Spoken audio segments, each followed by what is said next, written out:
네, 안녕하십니까. 월요일 장 시작되고, 오늘부터, 그죠.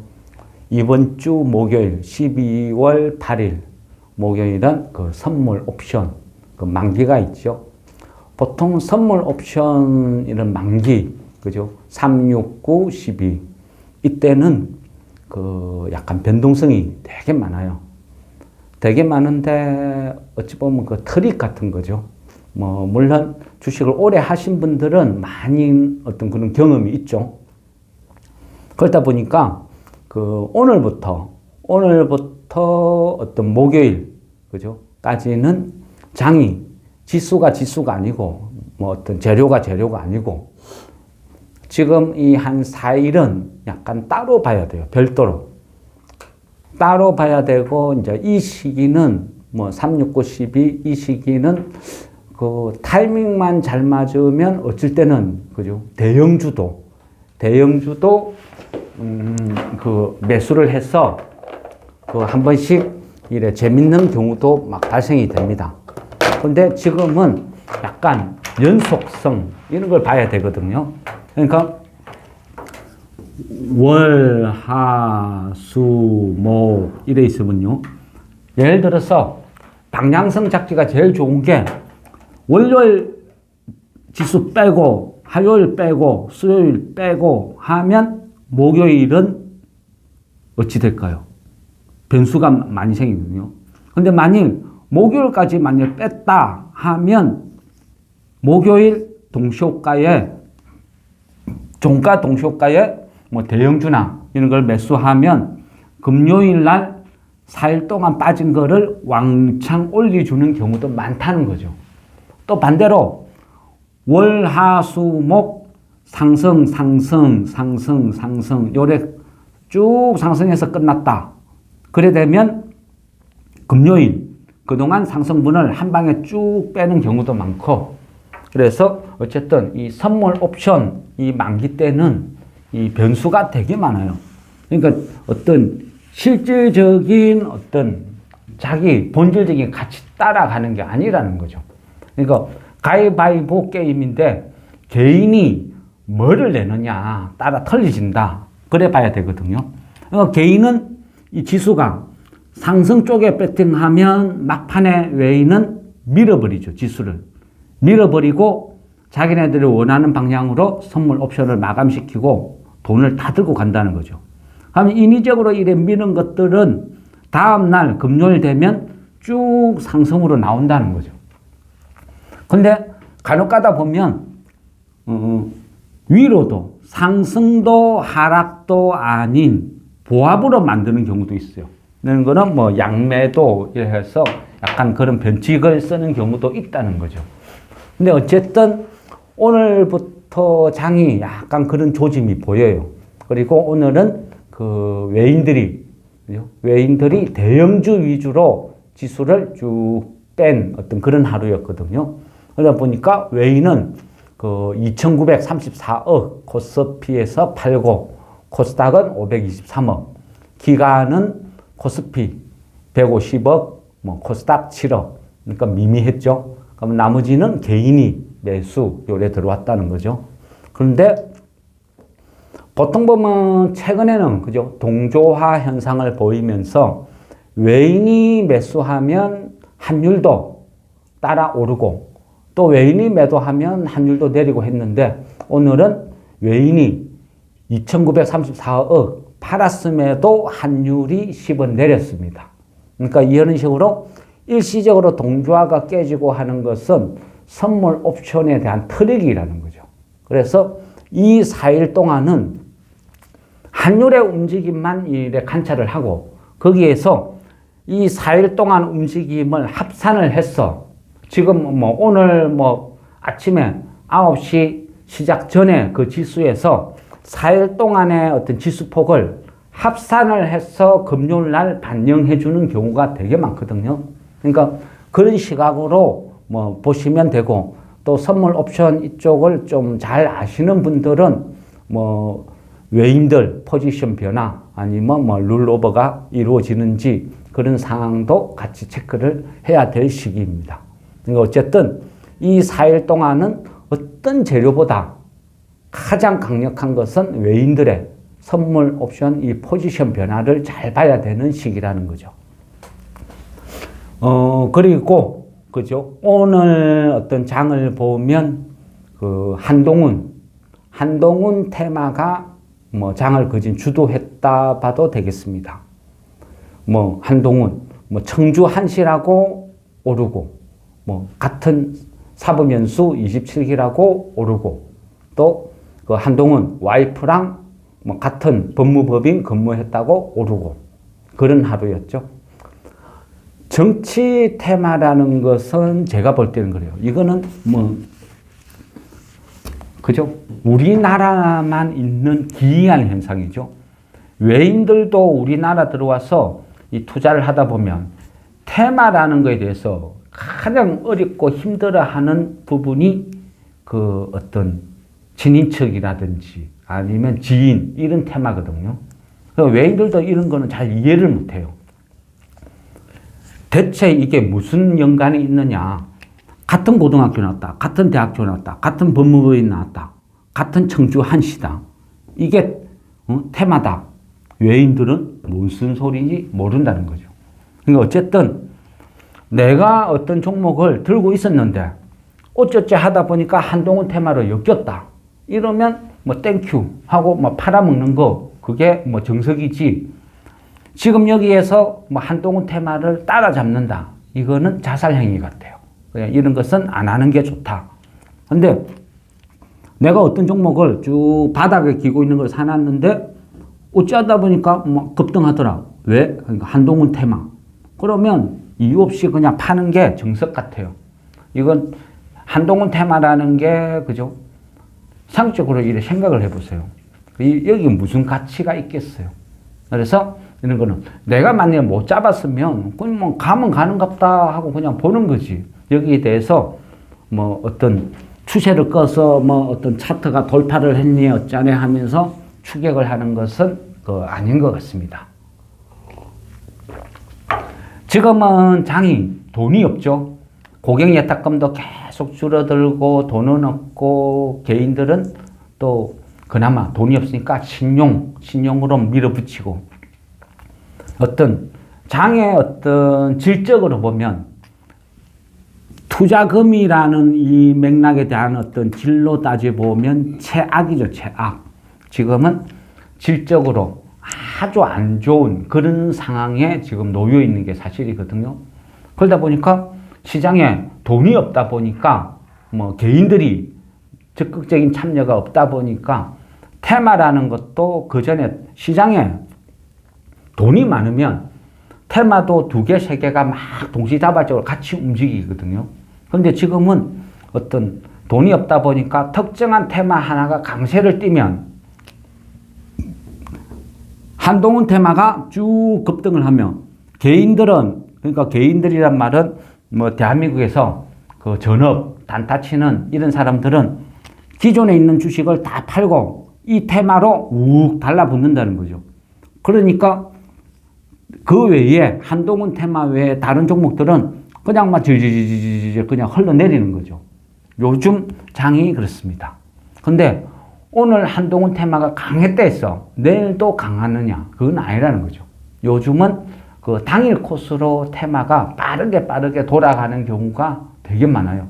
그래서 오늘 한동훈 테마가 강했다 해서 추격할 것이 아니고 차라리 한동훈 테마 타러 간다고 누군가 개인들이 막 팔아서 이 종목이 장중에 쭉 흘러내리면 이런 실적 좋은 바닥줄을 그냥 찔끔찔끔 사모아서 얘가 차례가 돌아와서 오를 때를 기다리는 게 훨씬 낫다, 안전하다. 뭐 저는 그렇게 봅니다.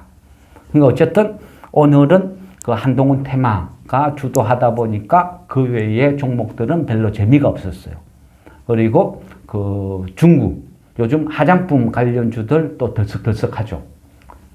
그 중국에서 어떤 시위가 확산이 되고 하니까 이 조짐이 예사롭지 않다. 그러니까 중국 어떤 당국에서도 약간 강제적으로 진압을 하려고 하다가 이게 반발이 너무 심하다 하니까 다시 위드 코로나 쪽으로 슬 말을 바꾸는 그런 단계거든요. 그러다 보니까 그 상대적으로 그 화장품 관련주들이 들썩했는데 제 생각은 그래요. 그러니까 물론 전 세계 다른 국가나 아니면 우리나라 국가를 생각해 보자고요. 중국은 그동안 모든 걸 다 격리시켰죠. 그리고 중국의 백신은 그죠? H2O. 중국 백신은 H2O, 물 백신이라고 그냥 검증이 됐죠. 그러니까 이 중국이라는 나라 자체는 집단 면역이라는 게 아주 없어요. 그동안 그냥 격리를 시킨 거죠. 서로 다 차단했는데 이제는 더 이상 차단은 한계다. 그러면 여기에서 만일 위드 코로나로 간다고 칩시다. 그럼 어떤 현상이 벌어지겠어요? 우리나라하고 똑같겠죠. 물론 다른 나라도 똑같겠죠.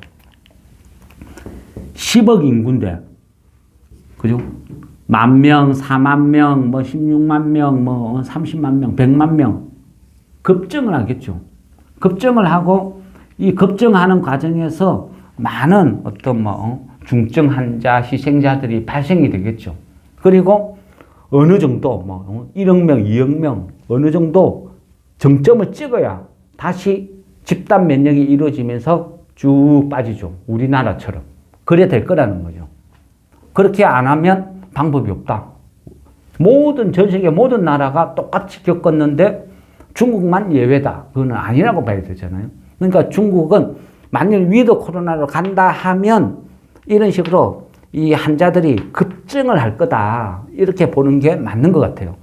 그러면 얘네들이 중국에서 그나마 좀 위드 코로나를 가기 위해서 뭔가를 조치를 취한다 하면 뭐 자존심 죽이고 모더나나 화이자 백신 사와서 전체적으로 백신 접종을 시키든지 그것도 아니면 어떤 뭐 1억 명, 2억 명, 3억 명 이런 식으로 완전히 급증을 하게 될 것이다. 그건 어쩔 수 없는 현상 아니냐.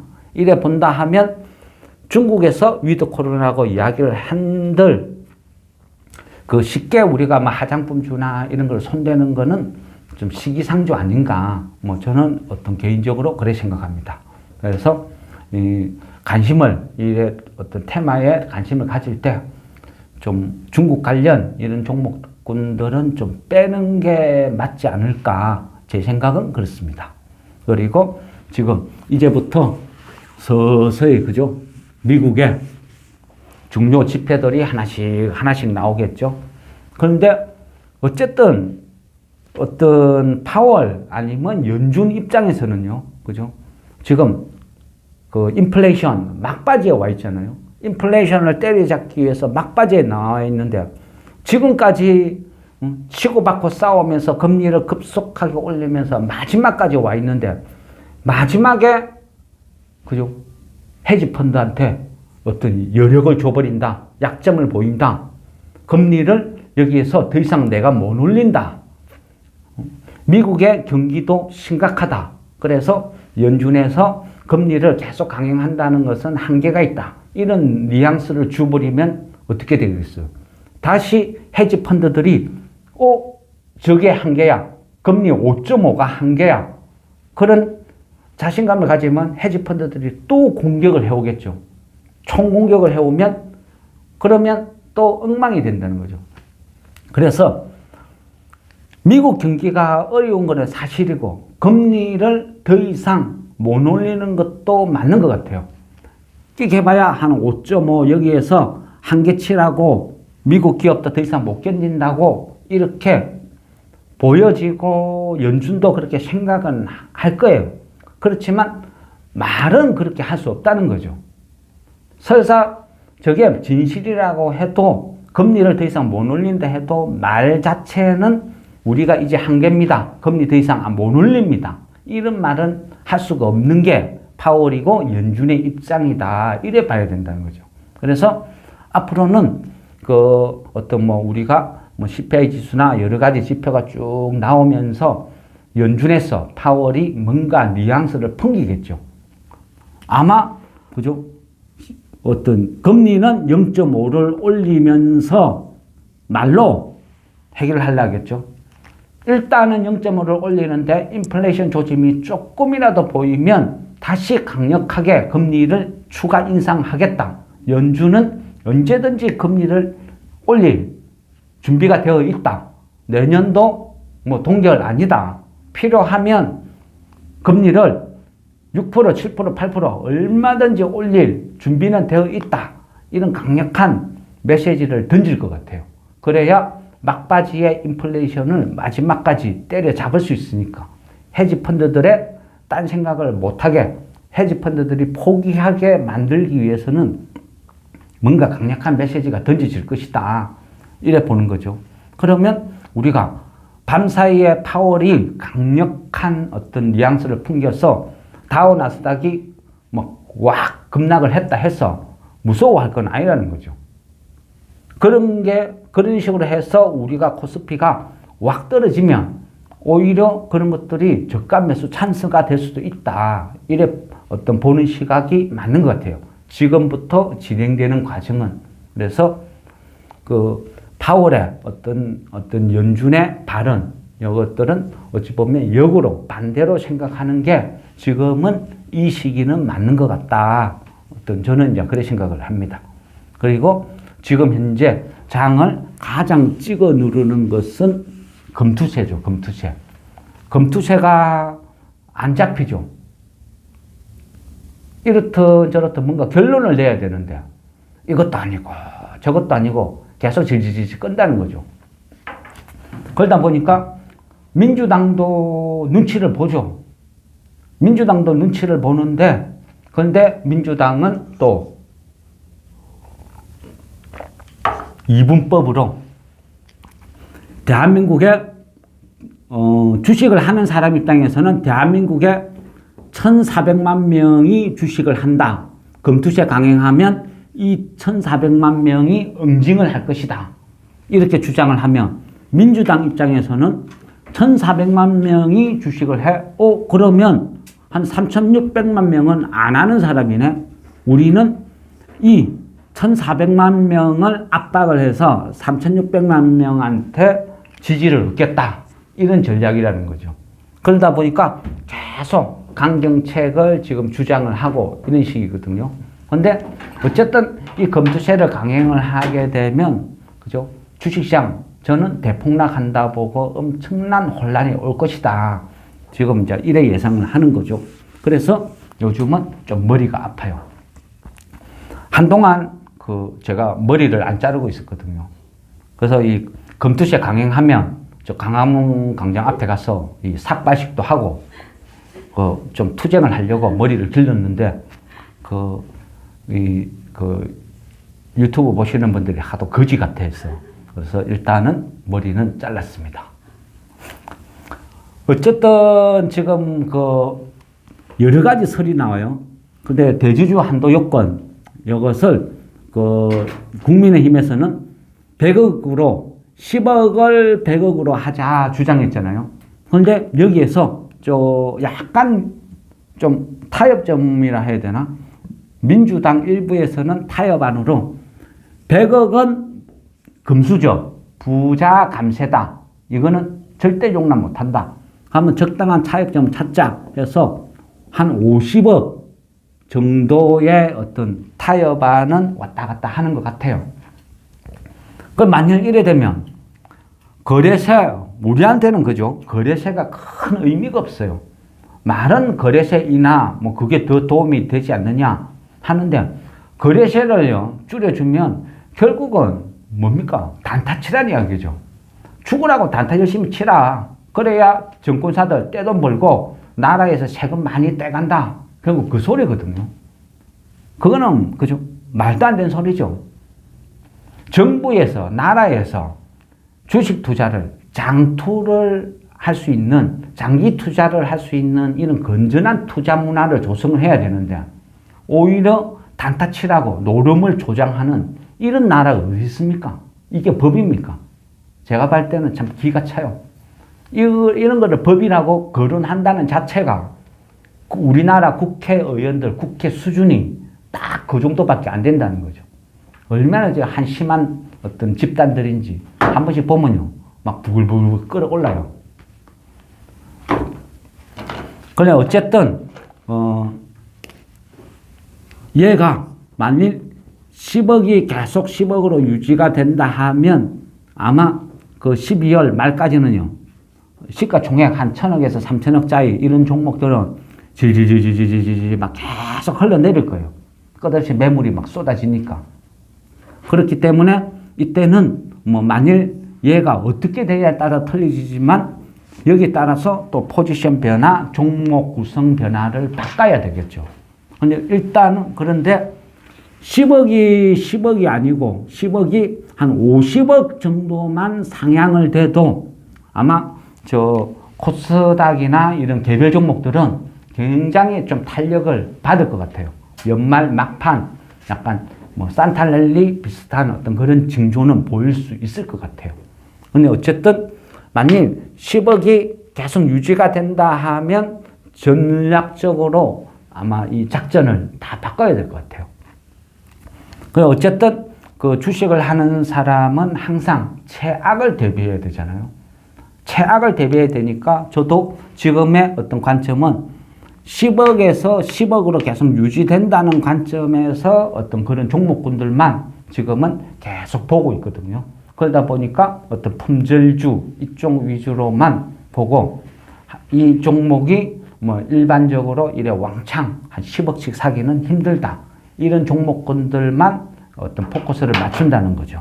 그러다 보니까 지금 시장에서도요, 그 뭐 사모펀드 우리가 그냥 뭐 두리뭉실하게 해서 어떤 작전 세력이다 뭐 이런 표현을 많이 하지만 실질적으로 보면 우리 그죠 1금융기관 뭐 증권사 뭐 이런 애들은 이미 예전 같지가 않아요.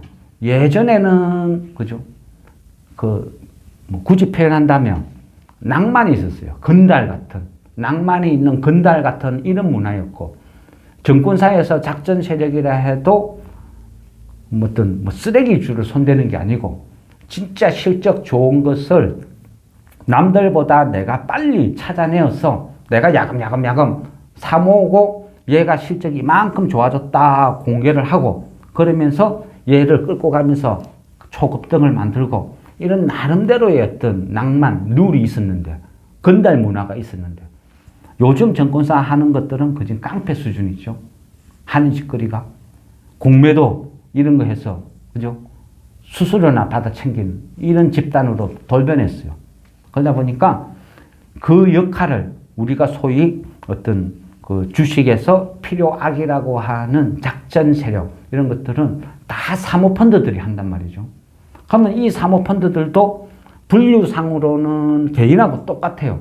그러면 이 사모펀드도 검투시의 대상이 되는 거죠. 그러면 이 사람들이 미쳤다고 그래 하겠어요? 그러니까 안 하는 거죠. 다 떠나겠죠.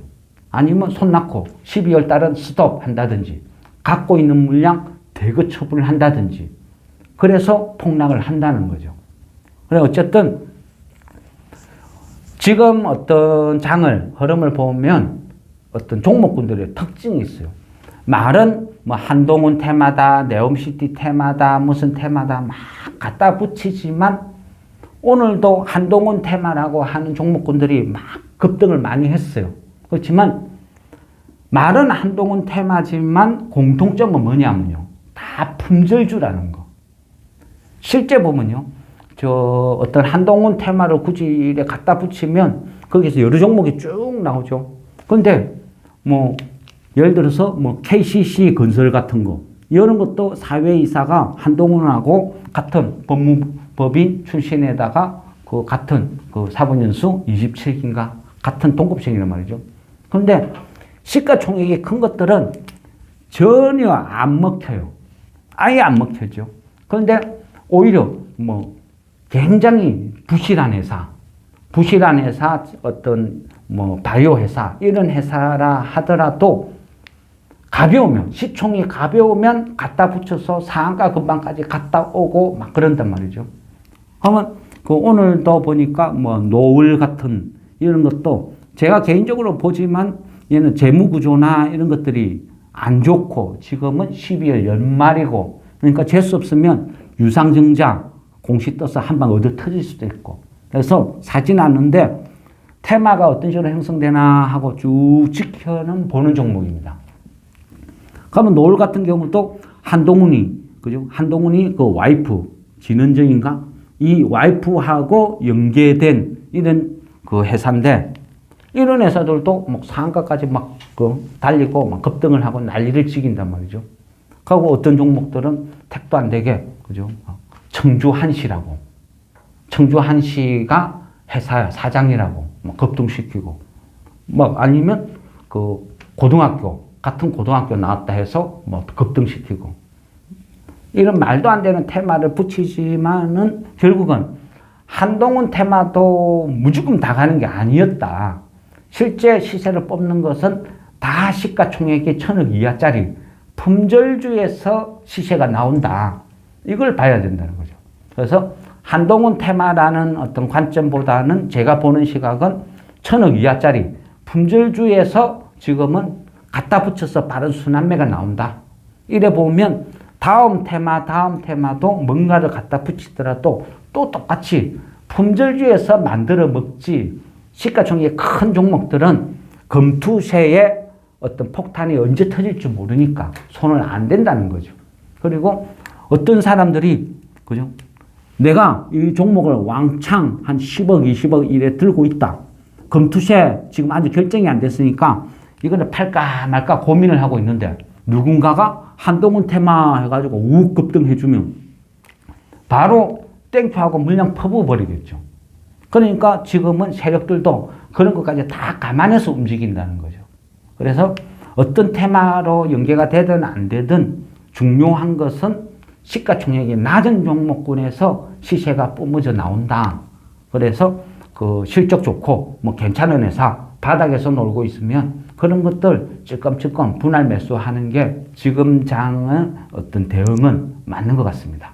적어도 금투세가 결정될 때까지는 그렇게 하는 게 맞지 않나 이런 생각입니다. 그리고 뭐 오늘 장 끝났으니까 하수목까지는 외인, 선물 옵션 이 포지션 변화를 열심히 관찰하는 게 좀 중요한 포인트 같습니다. 예, 이상 제가 생각하는 보는 오늘의 어떤 시황 마치겠습니다. 감사합니다.